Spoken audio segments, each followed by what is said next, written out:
Magandang araw sa inyong lahat. Naisip niyo na ba kung paano natin mapapailaw ang ating mga komunidad gamit ang malinis na enerhiya?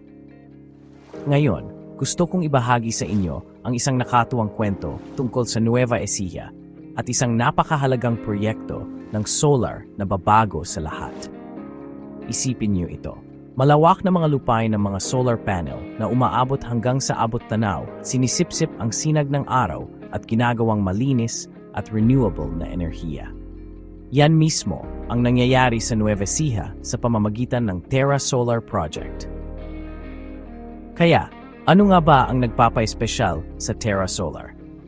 Isa ito sa pinakamalaking solar farm sa Pilipinas at hindi lang ito tungkol sa paggawa ng kuryente. Ito ay tungkol sa pagbabago ng buhay. Ang proyektong ito ay nagbibigay ng trabaho, nagpapalakas ng lokal na ekonomiya, at pinaka-importante sa lahat, binabawasan ang ating carbon footprint. Isipin niyo ito, libu-libong bahay, paaralan, at negosyo na pinapagana ng araw, wala ng pag-asa sa fossil fuels, wala ng polusyon.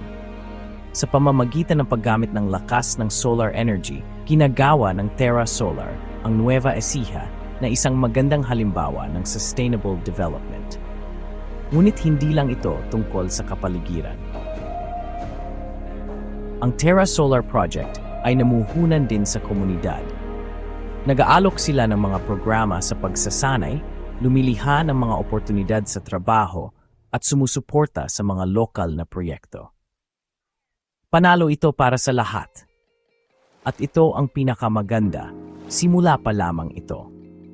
Habang parami ng parami ang mga proyektong tulad ng Terra Solar, tayo ay naghanda para sa isang mas malinis at mas magandang kinabukasan para sa lahat.